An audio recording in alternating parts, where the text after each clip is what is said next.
If you are experiencing foundation issues, get a free estimate from Ox Foundations. Well, always look forward to our visit with Coach Copeland and Coach Jones over at Sylacauga High School, the boys basketball coaches, and Sylacauga coming off a state championship last year in 5A, ranked number 4 in 5A with a 14-4 mark so far. So, coaches, good morning to you both. Good morning. Thanks for having you with us. And let's kind of recap where we are. You lost, Coach Copeland, 8 guys off that team last year. Yes, sir. A lot of key pieces that some of them been with us since they were freshmen and played a lot of minutes then, and then came in, sophomore, junior, senior year. So that was a good, it was not that, we picked up some guys along the way, but some of those guys had been with us for a while. So, Coach Jones, how do you develop this team? A lot of accolades from last year, but as Alabama can tell you right quick, last year was last year. You're right. One of the things that Coach and I talked about, we was trying to make a point to the team that we're going to stop looking back at last year's team and comparing this team to that team, because if you continue to do that, all you're doing is adding pressure on the players and also on the coaches as well. So we're gonna coach this team to the best of our ability and try to get the most out of them and stop comparing them to last year. Because once you win the state championship, which is a very rare feat, everybody's expecting it to happen again, and it just doesn't happen like that. I noticed, Coach Copeland, last time we visited with you and Coach Jones, you had on your state championship rings. Don't have them on today. No, sir. Is there a message in that? No, sir. It's just we wear them on special occasions. Okay. We don't wear them all the time, and just those every once in a while moments. Okay. So Now let's look so far at the 18-19 season. You're 14-4. Some big wins, of course. Ranked number 4 in Class 5A. How have we gotten to this point? Kids have worked hard to get to this point, and we have some talent coming in. We have kids that have played JV and been successful. When they were freshmen playing for Coach Jones, these guys went 24-1, lost 1 game to Hoover, and those guys are seniors this year. Yeah. And so we picked up. They then have Shannon Grant, Max Jackson, some of the guys that's added to that team from when they were freshmen. Coach Jones, got to make you feel good to be a part of these young men's lives since early on in basketball. It does.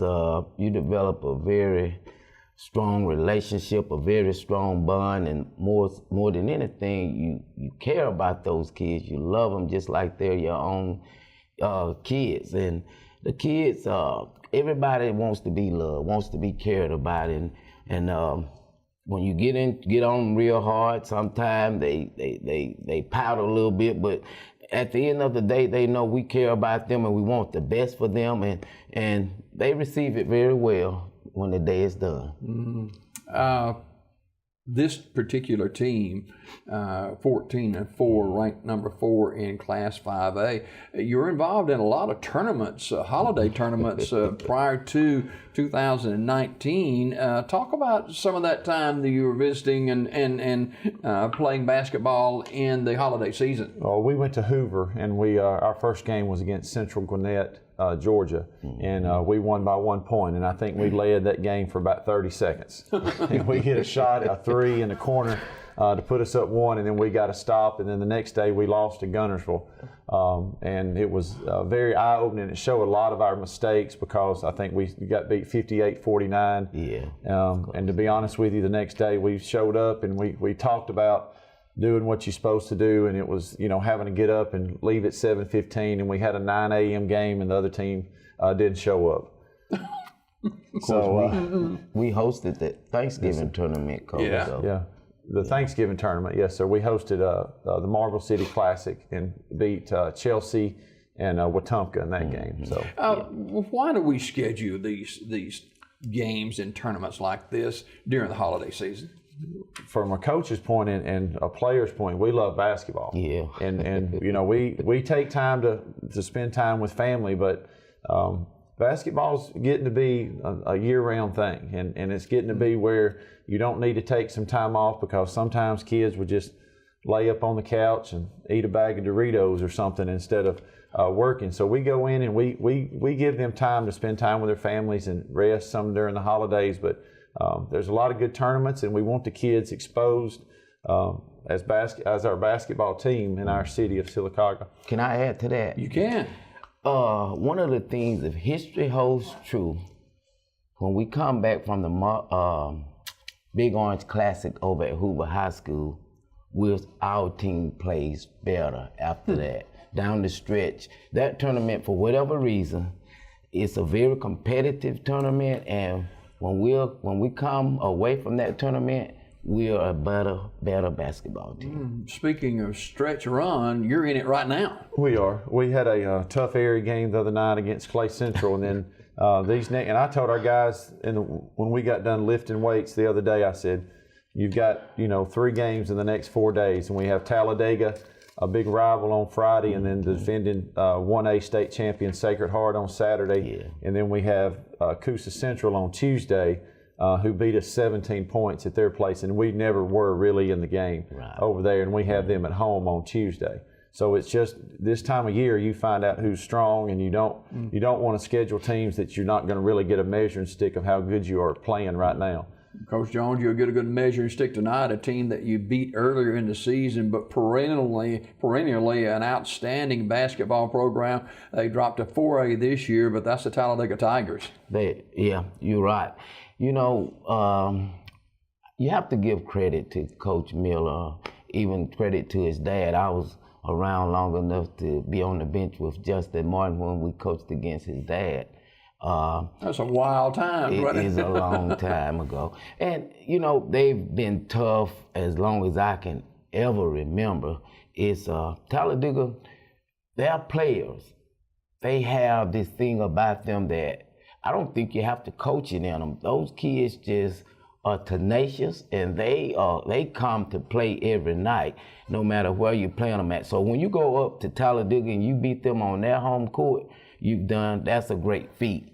And tonight, we have them at our house. And are we undefeated at home this year, Coach? No, we lost one. We've lost one at home, but we need to bring our A game and put on a great showing tonight. Well, certainly it's all hands on deck tonight. There'll be a large crowd there, and a loud crowd, very close to the floor, and that means a lot of intensity from both teams. This is not an area game, but it is a game that draws a lot of interest every time you play. It is, and it's one of those games that, when you're going through the season, you want to look at your schedule and say, this is a game that's going to prepare you for the playoffs. And you want to have those games, and you want to look on, because you don't want to get to the postseason. And, we went last year and played, close games, and played Calera, played Talladega again, played Eufaula. But I think we had games in the regular season that mirrored those games. Not as big of a stage, but it was the teams that we were playing were just as good as those.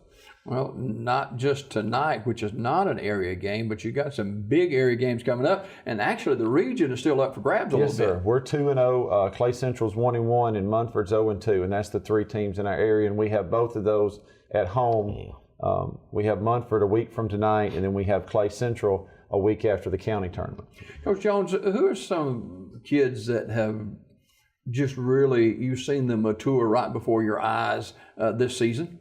Those kind of questions can kind of trip you up, because you probably leave a player out. But to be honest, Malik Powell this kid is playing lights out. He has that DNA of a killer instinct in him. And everybody we play against, they are talking about that kid. He's just lights out right now. And the other kids, if we can get them to play at the level that Malik Powell is playing at right now, the intensity, this team could really be dangerous. So we're working hard every day, and we're stressing it. And I hope that we'll get everybody on the same page, and at some point we're going to play our best basketball game before this season is over. Yeah, and you got a couple of big guys, kind of raw a little bit, still in the teaching mode, but speak to them a little bit. Yeah, we've got guys inside, and we tell them, if the way we play up and down the floor, if you play as hard as you can't go the whole time. So we've got 4 or 5 guys inside. Shannon Grant, who's grown to about 6'10", because I'm 6'8", and I have to look up to him.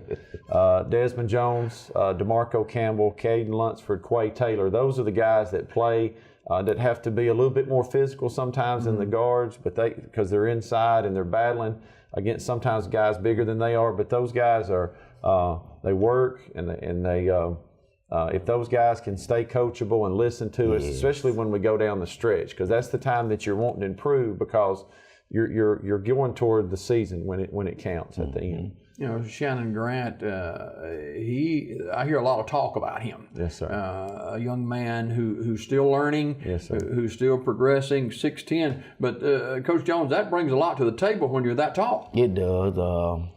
Shannon, the best is yet to come for that kid. He's a young basketball player is what I'll say. He didn't start being successful until last season, so he was a sophomore. So this year as a junior, he's still developing. So we stress to Shannon, all you gotta do is stay low, Shannon. Just stay on the low post, and if we get the ball inside, you don't have to put it on the floor. Just take it straight up, and he's a nightmare for teams. He is. He's tough to stop. He's unstoppable, really. You mentioned Powell. Is he been a surprise to you, or is that someone you had been looking at all the time to blossom and lead this team? He was a piece last year for us, and he played and started some and played some minutes in the state championship game. But when you go into a season, you've got to have somebody that wants the ball. Yeah. We talked yesterday about we've had Khalil Pope and Darian Garrett and Malik Crawford and guys throughout the years that said, give me the ball. I'm either going to handle it or I'm going to get fouled. And Malik has done that. And it's more of a leadership. And you can tell when we're practicing, some guys that, when you go out through the season, you get discouraged sometimes with playing time. And, it's a lot of practice that goes on. Malik has stayed steady and done that throughout the season. He was selected to the All-State tournament team last year at the finals. Yeah. So. This team, 14-4, ranked number 4 in Class 5A, coming off a state championship team. Is that a surprise to you guys? Where they have positioned themselves so far? Go ahead. No, it's not. Really, the only team the team loss that we have this year that we really got beat was Clay Central, not Clay, but Coosa Central. I'm sorry. The other 3 losses that we have, we could have very easily won those games, and our record really could be 16-1 or 17-1. So this team has a lot of talent, and really the window of opportunity is wide open for this team. Did this team get back to the finals? One day at a time. One day at a time. We've got talent, and we have. There's some obstacles in front of us. We have an area that we still got to win. We cross with Ramsey, Briarwood, Woodlawn, and John Carroll. And that's our cross that we have to win in the first round. And then we go down to, if you make it to Montgomery, you're going to, you might have one of those teams again, and you've got Brubaker Tech, Tallahassee, some teams that are ranked in 5A that are good squads. So, and then you have Winona, who's number 1 in 5A. So there's some good teams and good obstacles, and but as a basketball player, and it's a challenge, and that's what you want. In the midst of all this, in 2 weeks, you got the Talladega County Boys and Girls Basketball Tournament. Yes, sir. Go ahead. Yes, we had the county drawing on Wednesday night, and we are number 1 seed. Our boys are, and speaking to the Daily Home Reporter, I told him that we've been the number 1 seed for 3 seasons, and the past 2 years we didn't win it. Yeah. 3 years ago, for 2 seasons we've been number 1 seed. Right. The 2 years ago we wasn't number 1 seed, and we won the tournament. So it's a very unpredictable tournament, and I've been around long enough to see the 1A TCTS win the tournament. I've seen Montfort win it. I've seen Childersburg win it, Talladega, and definitely I've seen Sylacauga win it some years. Coach Copeland, definitely one thing we want to see tonight is making sure we got butts in the seats for that big game against Talladega. We hope so. It's this team and what we have done this year and what we did last year, but main thing, what we did this year, and these kids, need support of this community, because I guarantee Talladega is going to have their side full, and we need our side with supporters and students and everybody out to support this team. And usually there's a full gamut of games prior to the varsity. Is that the case tonight as well, Coach Jones? It is. Let me take a moment to recognize the other coaches on our basketball staff, which is Coach Crawford and Coach Rebecca Williams. They lead our girls team. Coach Cecil Hollandquist is our 9th grade basketball coach, and Coach Chris Smith is our JV basketball coach. 9th grade will start at 3:30. JV will follow, and girls will follow, and I hope the heavyweight tilt bout will be the boys tonight. Just so y'all know, as we close this morning, my 8-year-old Zach Abrams, he's in City League basketball, and he's going to be the next Larry Bird coming down his way. That's good to hear. Hey, thank y'all for coming this morning. Good luck tonight. We're waiting on it. All right, Coach Jones and Coach Copeland, our guests this morning on Daybreak. Tip for the boys tonight at 7:30, girls at 6:30. Back with more after this.